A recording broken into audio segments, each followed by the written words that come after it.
क्या योगी आदित्यनाथ भाजपा आलाकमान से नाराज है या फिर आलाकमान बाबा से नाराज है? केशव प्रसाद मौर्य और योगी के बीच में तनातनी है।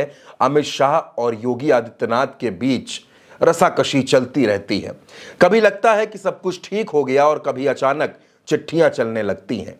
अब ताजा चिट्ठी केशव प्रसाद मौर्य ने भी लिख डाली है और सवाल योगी के विभाग पर खड़े कर दिए हैं। तो क्या वाकई योगी आदित्यनाथ दिल्ली आलाकमान से नाराज है? और जब योगी नाराज होते हैं तो क्या होता है? किस तरह से योगी भाजपा को अपने तेवर दिखाते हैं, उसके लिए कुछ घटनाएं जानना, कुछ सियासी किस्से जानना आपके लिए बेहद जरूरी है।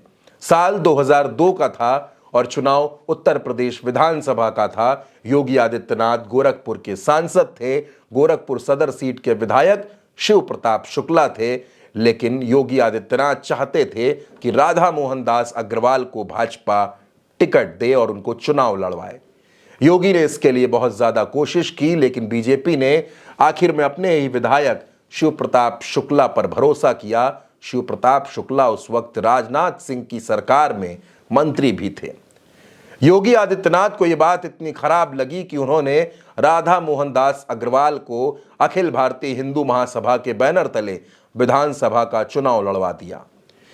योगी गोरखपुर, महाराजगंज और आसपास के जिलों में जहां कहीं भी जाते भाजपा के लिए वोट मांगते, लेकिन गोरखपुर सदर की सीट पर वो खुलकर मंच लगाकर माइक से राधा मोहन दास अग्रवाल के लिए वोट मांगते थे और वो ये कहते थे कि मैं इनको चुनाव लड़ा रहा हूं।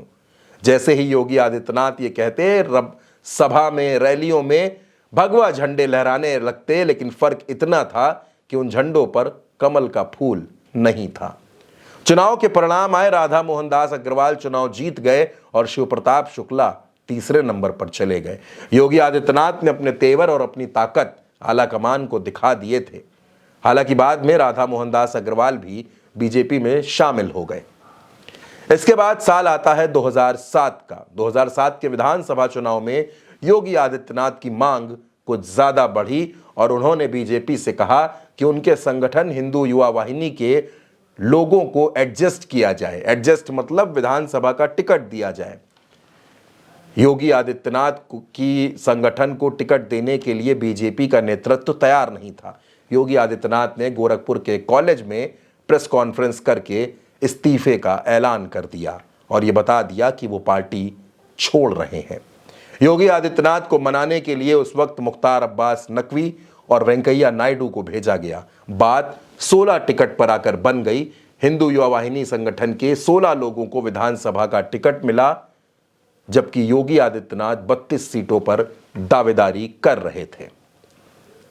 यह योगी आदित्यनाथ की नाराजगी का दूसरा किस्सा है और इसके बाद साल आता है 2012।